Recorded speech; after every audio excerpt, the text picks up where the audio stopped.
What's up, YouTube? My name's Ray Oliva. And I'm Chris Harris, and you're watching BlanketFaced TV, News by the Minute. This is the show where we cover a bunch of topics in the news that we care about at about a minute at a time. Or at least that's what we say, so it has a catchy name.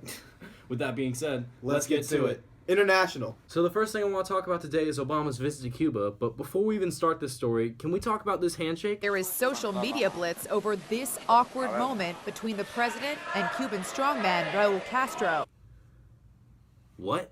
Anyway, during Obama's visit, he hopes to establish an open dialogue regarding the two nations' differences and the progress they must make to restore relations. And it's certainly been a frenemy-style encounter thus far. Now, Obama has dictated decidedly that the U.S. will not determine the future of Cuba. However, he has pressured Castro to ease up on the treatment of dissidents. You might ask, what do you mean Cuba should ease up on the treatment of dissidents? And I would show you this.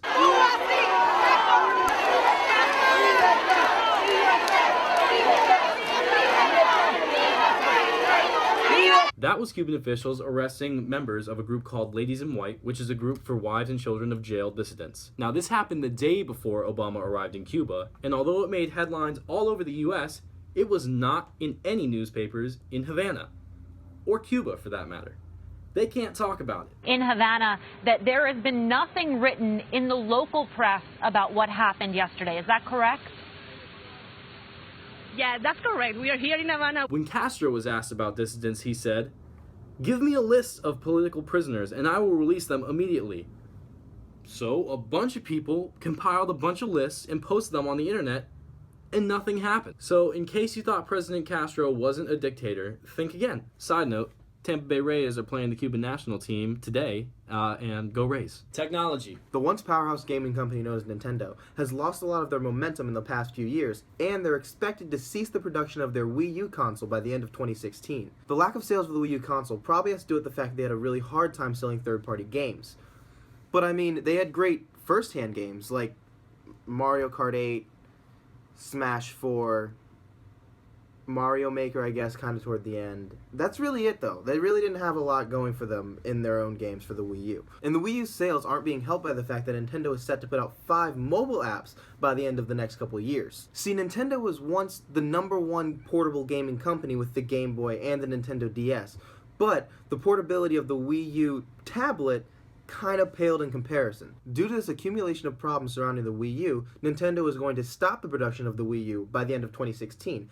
However, they will most likely be coming out with a new console around the same time. This hardware right now is being tentatively called Nintendo NX. It is expected to be very different from some of Nintendo's past products and might put the company back on the map. Personally, I'm really excited to see how this turns out because their past couple of consoles didn't really reach out to gamers very well. They were more so geared to the younger crowd. But I'm also kind of scared because the stopping of the Wii U might rush them into making this new product too soon. We'll have to see how it turns out. Food. The city of Des Moines, Iowa made headlines this past week when a waitress named Taelor Beeck was denied of a tip from a customer. The customer wrote on their check, "Where the tip goes, tips are for normal-looking people." This story made headlines because Taelor claimed that she felt very bullied and that the whole situation was very middle school-esque. She shouldn't have been persecuted for having pink hair and tattoos, which is completely understandable. She believes that her look represents herself as an individual and not the average person. And the higher-ups of Zombie Burger completely agree with Taelor, stating that they promote the creativity and individuality of their staff. Not to mention that these people went to a place called Zombie Burger and Drink Lab. The name alone gives off the vibe that the place isn't exactly normal or average, but more creative. And no matter what a person looks like, you should still tip them. They waited on you. It's their job, and that's how they make their money and their living. Most servers don't get paid much outside of their tips. It makes up for almost 80% of their full salary. To the guy that refused to tip Taelor, just admit it. You don't have the money to do it. It's okay.